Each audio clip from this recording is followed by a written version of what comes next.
Hello বন্ধুরা, welcome my another video. So আজকে যে এই টপিক সম্পর্কে আমি কথা বলবো তা হচ্ছে ফরেক্স। সো ফরেক্সটা কি এবং আপনারা কিভাবে অনলাইন ব্রোকারগুলোর মাধ্যমে আপনি ফরেক্সে ইনভেস্ট করতে পারেন এবং ফরেক্সের মধ্যে কিভাবে লাভ এবং ক্ষতি হয়। So let's start the video. So forex হচ্ছে ফরেন এক্সচেঞ্জ।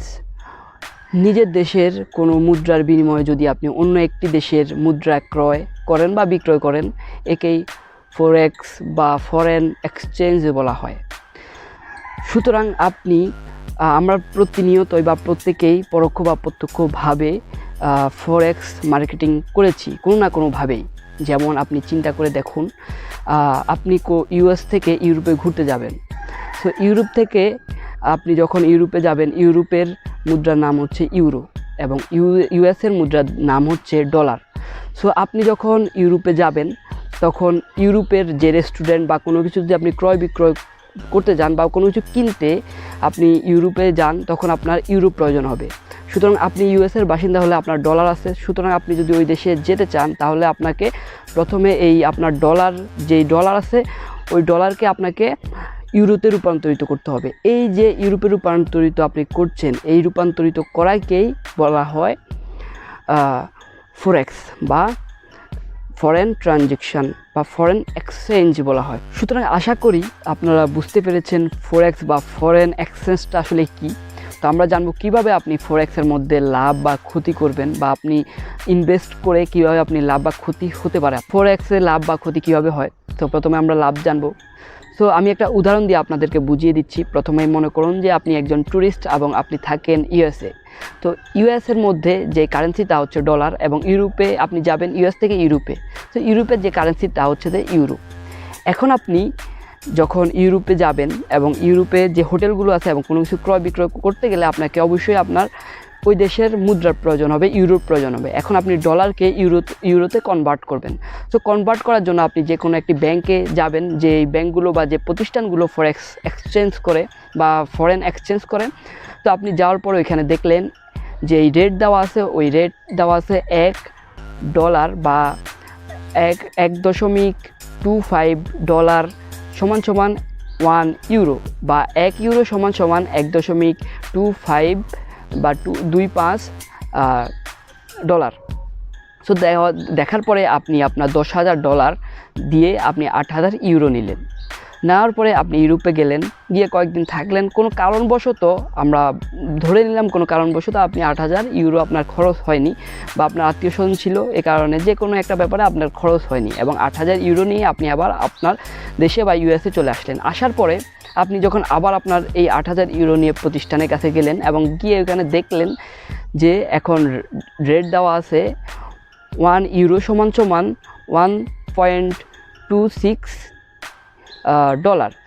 সো এটা দেওয়ার পরে আপনি যখন 10,000 আপনার 8,000 যেই ইউরো আছে ওই 8,000 ইউরো দেওয়ার পরে তারা আপনাকে দিল $10,080।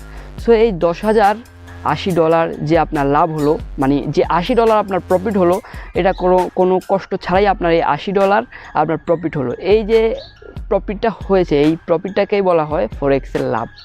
সো এটা অনেক সময় আপনার মুদ্রার রেটের উপরে নির্ভর করে আপনি লাভ করবেন কিনা এবং কোন দেশের মুদ্রা কোন দেশের উপর শক্তিশালী হচ্ছে বা মুদ্রা শক্তিশালী বা মুদ্রাস্ফীতি, এগুলোর কারণে মুদ্রার যে দাম এগুলো ওঠানামা করে এবং লাভ ক্ষতি এই মুদ্রাস্ফীতি বা মুদ্রার রেট থেকে মূলত ফরেক্সের লাভ বা ক্ষতি হয়। সো যে ক্ষতিটা কেন হয়? ক্ষতিটা তখনই হবে যখন আপনি চিন্তা করেন 8,000, আমরা আগের উদাহরণের মধ্যেই ফিরে যাই যে 8,000 ইউরো নিয়ে সে ফিরে এসে দেখলো যে ব্যাংক বা যে কোনো প্রতিষ্ঠানে গিয়ে দেখলো যে 1 ইউরো সমান 1.24 ডলার। তখন কি হবে? তখন তার যে ডলার যখন যে এক্সচেঞ্জ করবে সে 10,000 যে ডলার দিয়ে যে 8,000 ইউরো নিল, সেখানে সে আবার 8,000 ইউরো দিয়ে সে পাচ্ছে $9,920। সো এখানে $80 তার লস হয়ে গেল। সো এইভাবেই আসলে ফরেক্সের লাভ বা লস হতে পারে। সো অনেকেই আছেন যে প্রতি সময় আপনি যখন ট্রেড করবেন, ট্রেডের জন্য ব্যাংক বা বিভিন্ন ব্রোকারিং হাউসগুলোর মধ্যে যেতে হয় না। সো এর জন্য আপনি যেন খুব সহজেই আপনি ট্রেড করতে পারেন এবং খুব সহজেই ফরেক্স মার্কেটে ইনভেস্ট করতে পারেন, এই জন্য অনলাইন যে ব্রোকারগুলো আছে এগুলো আপনাকে সাহায্য করে। আপনি ঘরে বসেই এখানে ইনভেস্ট করতে পারবেন, ঘরে বসেই আপনি আপনার পছন্দ মতো আপনি ইউএসডি বা ইউরোর প্রতি যে কোনো একটি মুদ্রার উপরে আপনি ট্রেড করতে পারেন, ট্রেড নিতে পারেন। সো মুদ্রা বিনিময় করতে পারেন আপনার অনলাইনের মাধ্যমেই। সো আপনার এই মুদ্রা বিনিময় বা প্রথাকেই বা কিনা বেচাকে সহজ করার জন্যই মূলত অনলাইন যে ব্রোকারগুলো আছে এগুলো সাহায্য করে থাকে, এবং মানুষ এই কারণে সবচেয়ে বেশি অনলাইন যে মার্কেটগুলো আছে ফরেক্স মার্কেটগুলোর মধ্যে আসলে ইনভেস্ট করে। সো বন্ধুরা, আমি নেক্সট যে পার্টে দেখাবো যে আপনি কিভাবে খুব কম রিস্কে বা উইদাউট রিস্কে আপনি কিভাবে ফরেক্সে ট্রেড করবেন এবং কিভাবে উইথড্র করবেন এবং কি আরও ট্রিক্স আছে এগুলো আপনাদেরকে দেখাবো। সো সবাই লাইক, কমেন্ট এবং সাবস্ক্রাইব করবেন। So good bye.